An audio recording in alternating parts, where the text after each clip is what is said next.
This is The Convergence. Hi, everybody, and welcome back to another episode of The Convergence. I'm so excited to have my friend Adam Small here with us today to talk about all things crypto and blockchain and Web 3.0. For those of you who've never listened to the show before, the whole goal of the show is to be a Web 3.0 show that talks about the convergence of all of these new technologies. And because my background has been a sustainability entrepreneur, we want to make sure we incorporate that into the conversation as well about how Web 3.0 can solve big global problems. So Adam, welcome. Are you out in Mesa today, or where you at? Yep, I'm near downtown Mesa. So it's a beautiful day here in the desert. Yes, it is. I was just outside myself. It's 90 something degrees already in April. So it is what it is. It is what it is. But so Adam and I actually go back a ways, probably, I got to think it was like 6-7 years ago. Did we first meet in Denver? Yeah, exactly. I think it was. Yeah. So I was involved in an organization, as was Adam, that was Clean Tech Open, where we're out helping to find funds and innovative companies in the clean and green tech space. And at that time, you were pitching graphene and battery technology, and that company's doing exceptionally well, right? Yeah, it's killing it. Urbix Resources is like off the chain here, and anybody that knows East Valley knows one of the most innovative companies in the East Valley is Urbix, and Adam was right there at the beginning, starting the thing up in Tucson, right? Yep, that's right. We created the technology at the University of Arizona. We spun it out. We were able to land our first $1 million seed fund. That allowed us to hire our CTO full time and eventually scale that business to where now I believe it's over 40, 50 employees. It's scaling from a 30,000 square foot building to a 300, 400,000 square foot building. And they're on point right now to become the largest supplier of lithium ion battery anode material in North America.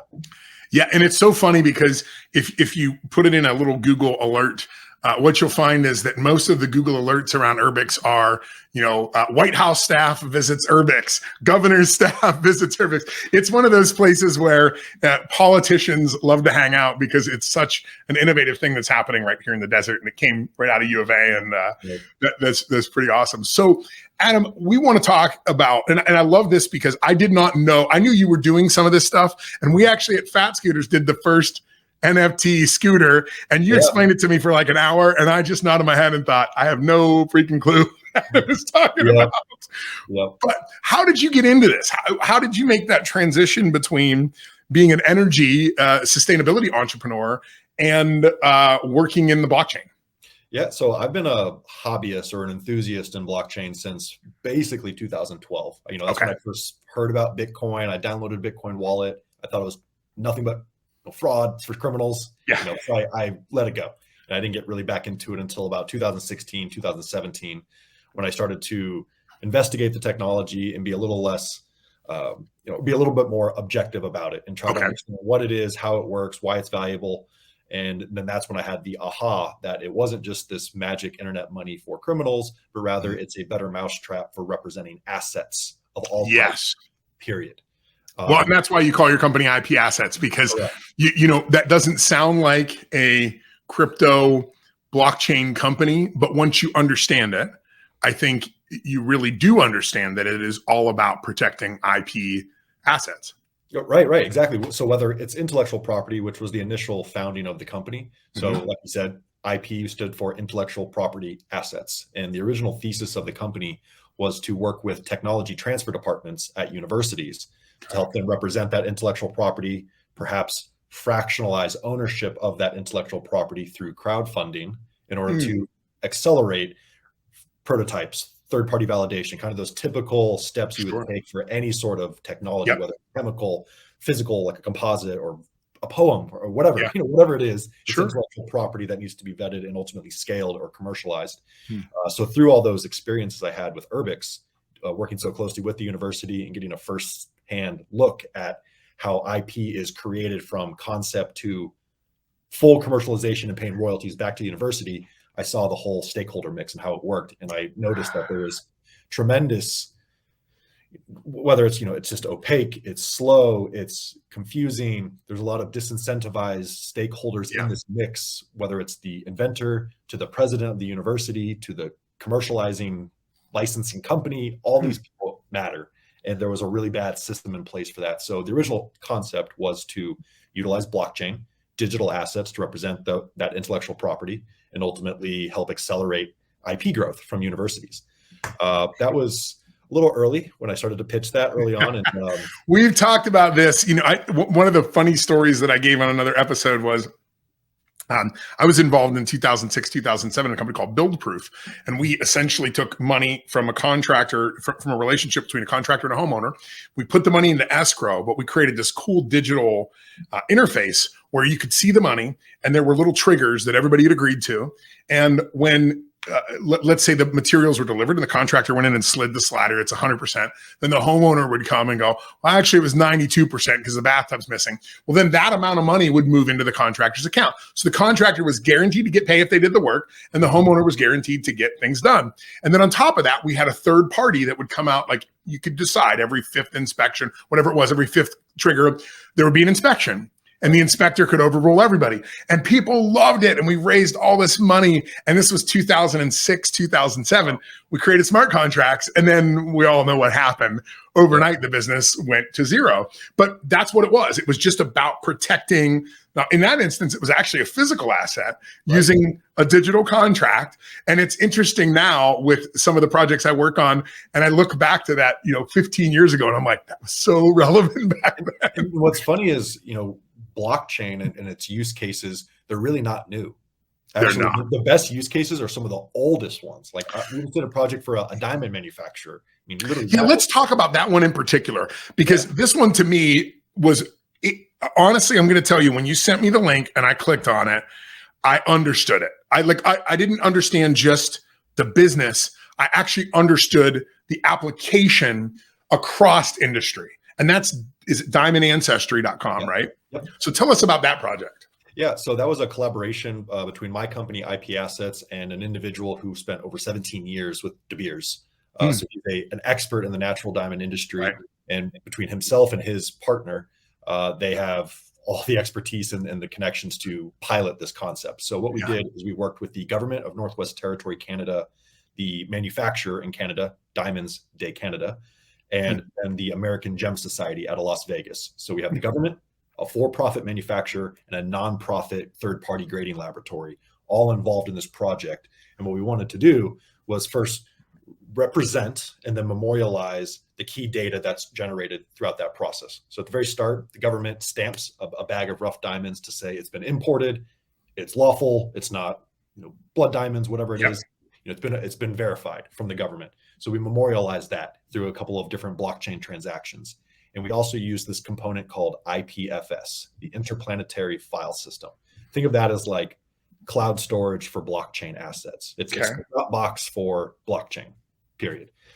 So the combination of that and blockchain, we're able to represent the importation of the diamonds, the transfer of the rough diamond to the manufacturer, all of the steps the manufacturer takes to refine that rough diamond from a rough stone to a polished gem, and then ultimately transacting that over to the American Gem Society, outputting their grading reports. Then we aggregate all of that into one NFT at the end of it all that goes on to the consumer when they buy that diamond. So within your NFT, you have the government's documents, you have the manufacturer's documents, you have the American Gem Society's documents.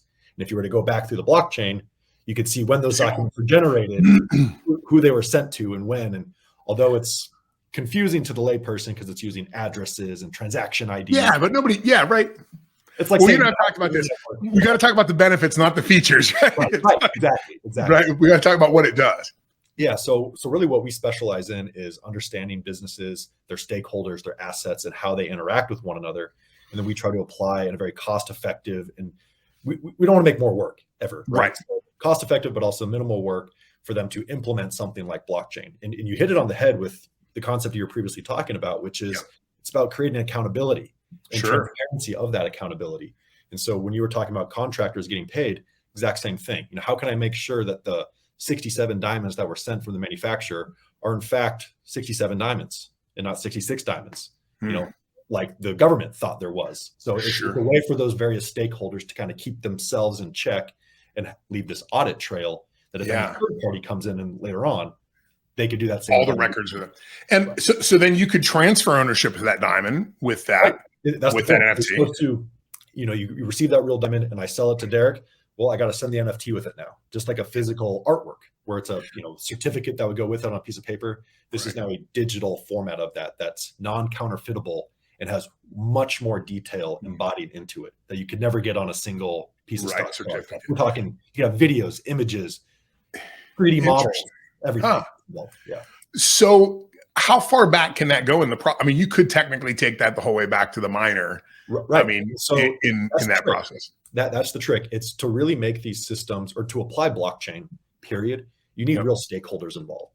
And so no one's going to make a new innovation unless you're working with actual players in that market. So we were fortunate enough to be working with someone who was a manufacturer and therefore had the relationships with the government, and also the other side of them, the grading lab. So, anyone I'm speaking to who's getting into digital assets, and like, where do I start?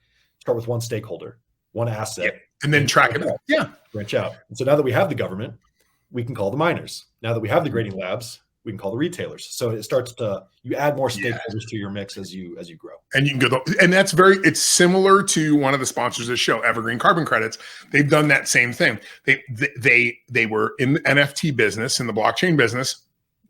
They saw that there was a tremendous amount of fraud in the carbon credit business. And for those of you who don't understand carbon credits, you're essentially paying somebody else to offset your carbon footprint.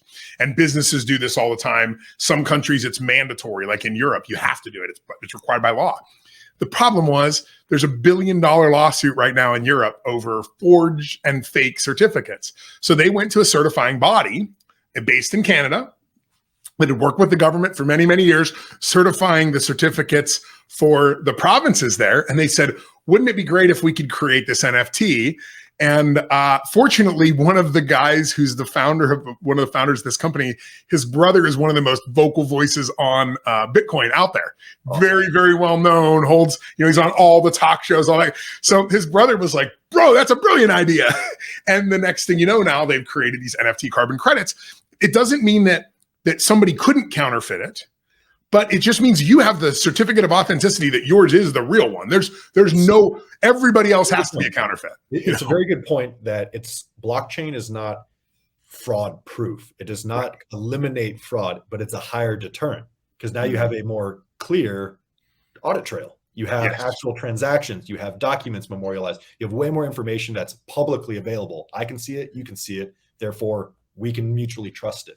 And that's really the point here, that someone could make a fake NFT and try to pass it off as the real one, but the real person, if they knew what they were doing, could track back and say, no, that didn't come from the authentic artist, or it was made recently, not 10 years ago when the artist made it. And so there's ways to check and prove that something is authentic via blockchain, even if it's a tangible physical item.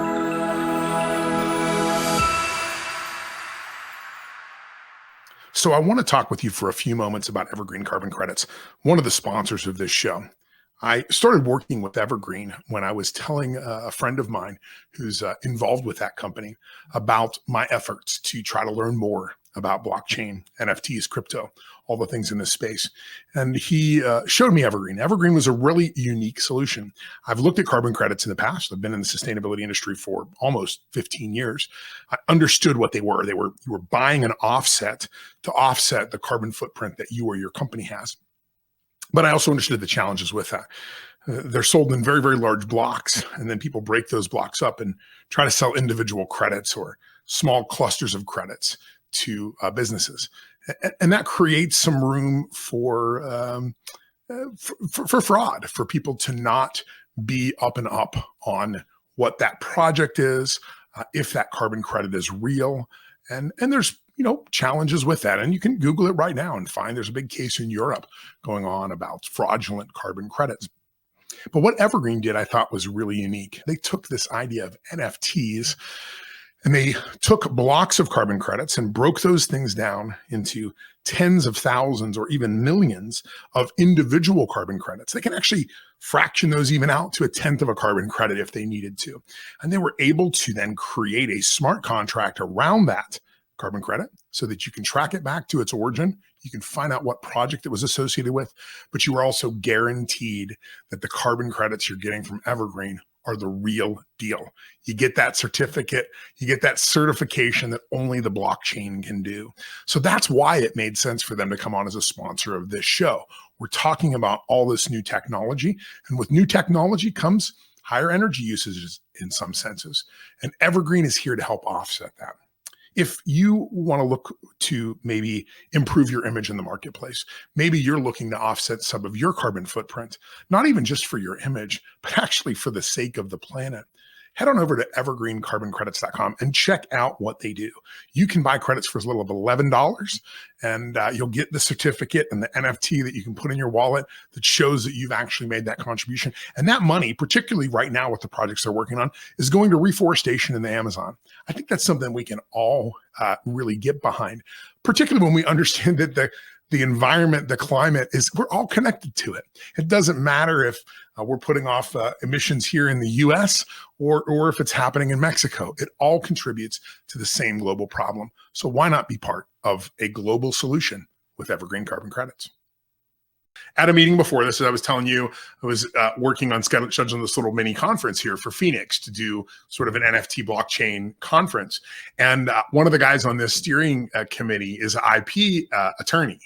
And I just said, for instance, blockchain could completely eliminate your entire practice. And he's like, oh, never. People will always want to go to an attorney and sit down and file. And I'm like, okay, so they always want to go to you, spend a ton of money, file all this paperwork, take 10 years and multiple. You really think people really want to do this? He's like, well, when it comes to IP, that's an area that I'm obviously obsessed with. Yeah. I kind of agree with them. There will always be IP attorneys. You know why? Because someone has to write it. Someone has to make the That's true. Somebody has to put the input. What blockchain will really benefit is when you're suing someone about that intellectual property, or you're going after them for infringement of your trade secrets. How do you prove that these things existed and when they existed? And right now we have to basically trust the USPTO as that middleman to say when things were filed and as issued patents. I could create the Coca-Cola recipe on a PDF. I could pass it through this cryptographic hashing sequence to give me a signature. It's nothing to do. You can't unravel the Coca-Cola recipe from this signature. I can go put that signature on a blockchain. The whole world can see it.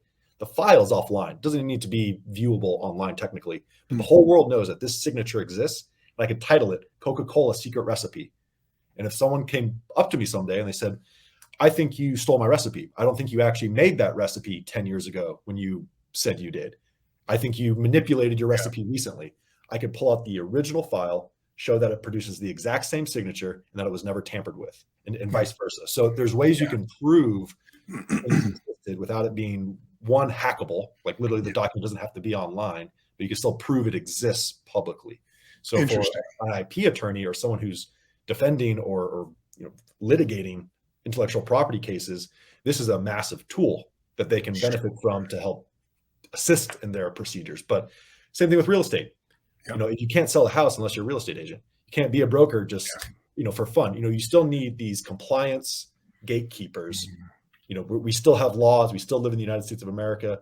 You still need these gatekeepers, but blockchain, if applied by those gatekeepers, empowers them. It gives them that's a really good point. It's not as much of being a Luddite and saying these things will never affect my industry, is figuring out how to embrace them and say, how do I take something like we talked about offline? One of my passions is end of life product stewardship, and who owns a product, who owns the let's say it's my MacBook and it's Apple sells it to me. Whose responsibility is it to recycle that? And where's the recycling information found? And where are the places I could recycle it? What should I do with it? Are there alternative uses for it? All of these different things. And legislators now, regulators are starting to look at these things. And the first thing that they assign, they never assign the accountability to the individual.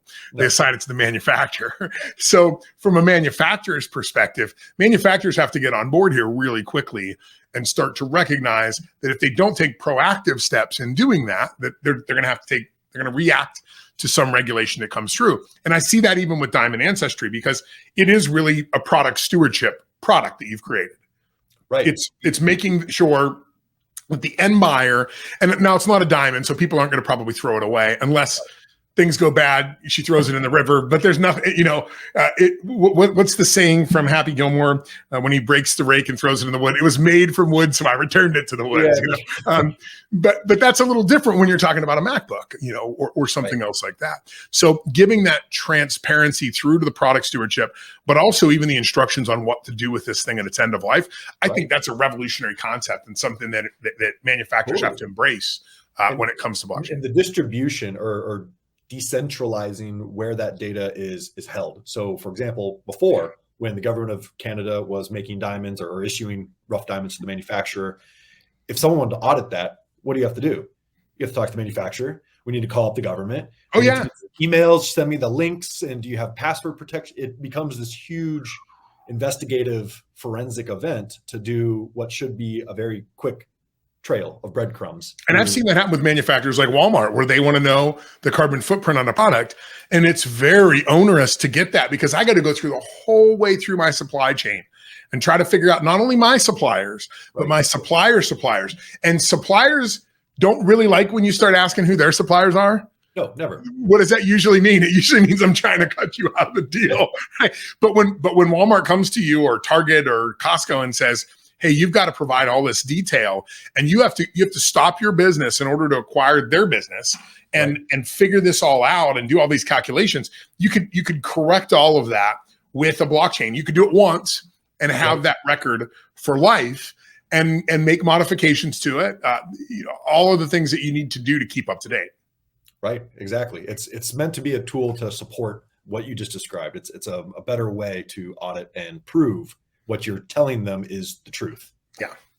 Talk for a second about centralized versus decentralized. And I think I always want to make sure that we try to go down to the lowest common denominator and recognize that somebody that's listening to the show right now might not even understand blockchain. And I think the best way that I explain it is it's a smart contract. It's a digital contract where all the records are there, all the history's there, the timelines, all those kind of things. And to your point, there could be pictures, videos, drawings, whatever it is that's in that digital asset.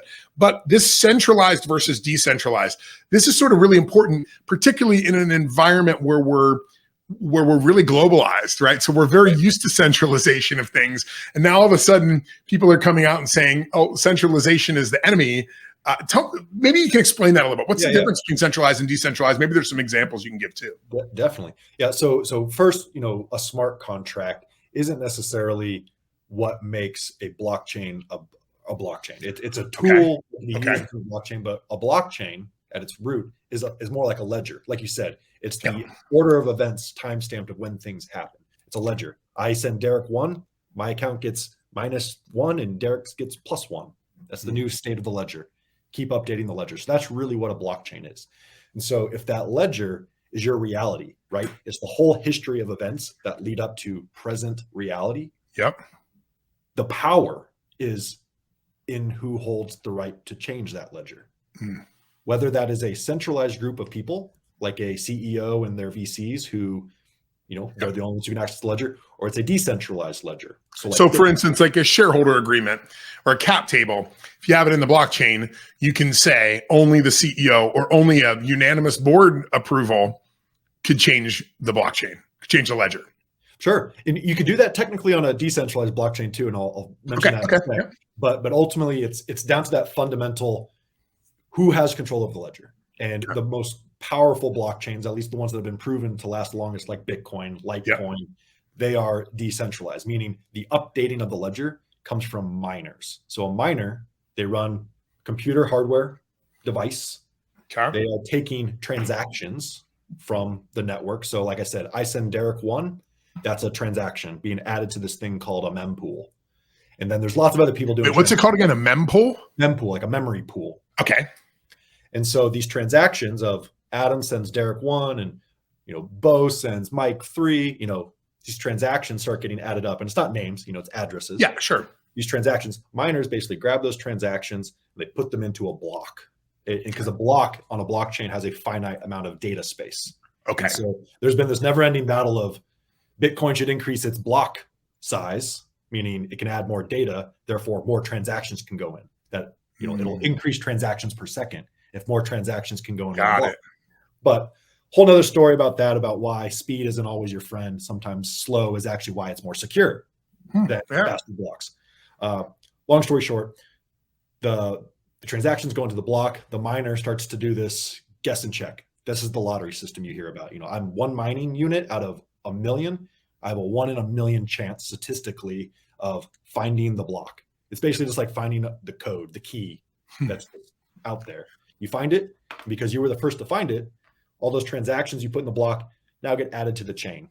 You won the block. You get your reward for that. You get your 6.25 Bitcoin for having done that work and added it to the blockchain. And it starts the next block. And this is going on. So that's what Bitcoin mining is doing, is you're allowing you're essentially a decentralized network that is authenticating these transactions. Anyone can become an adder to the blockchain. Like I can run one Bitcoin miner, and guess what? Now I, with no permission from anyone, can be a person contributing to the ledger and adding transactions versus permissioned blockchains where you can't just become one of those. For example, Hedera. That's a blockchain that's it's not based on proof of work. They use proof of stake, but you need to be an approved validator. I think there's only like 20 or 25 validators or something like that. And they're like big corporations. So you can't just become one. With Ethereum, it's proof of work right now, but they're moving towards proof of stake. Yeah, we talked about this on 2 other episodes. Everybody seems very excited about this proof of work to proof of stake, particularly people who care about the carbon footprint of this whole transaction and how that carbon footprint falls with the proof of stake. Which is my favorite topic, because people who believe proof of work is bad for the environment, they don't understand enough about energy. They are convoluting 2 mutually exclusive topics. One topic, how do we as humanity, society, make energy, store it, distribute it? And the other topic, how do we as humanity use energy? And if we were to make a list of the most important things in life, food, water, shelter, I argue in that top 5, a network for storing and sending value globally without permission is very important. That's way up there. Let's get rid of March Madness. Screw your Christmas lights. I mean, literally list everything you use electricity on in your life. And I would put in the very top 5 of that a network that anybody can access globally, rich or poor, permissionless. That is powerful. And I think that is a really good use of energy. And the reason why energy has to be used, because it's the common denomination of life. As soon as you separate from this common denominator called energy and you move to this system called proof of stake, where it's really about how much of the token you own that's staked in a wallet, you've deviated from this natural system into this system that is literally like the antiquated banking system, which is if I have the most, I make the rules. And what I mean by that is I get the odds of adding to the ledger. And that could be nefarious or it can be legitimate. You don't know. But what we've seen over history is that the more centralized and the more resources, the more assets a group gets, it eventually all falls apart.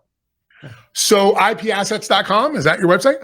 ipassets.technology. Technology. Excellent. But hey, everybody, thank you for tuning in to this week's episode of The Convergence, where we talk about everything Web 3.0 and sustainability. And we talked about all of it here today with Adam Small. So Adam, thanks again for being here, and we'll keep in touch and have you on again. Yeah. Take care. All right. Thanks for listening to The Convergence. If you want more information about the topics you've heard here today, reach out to us at theconvergencepodcast.com.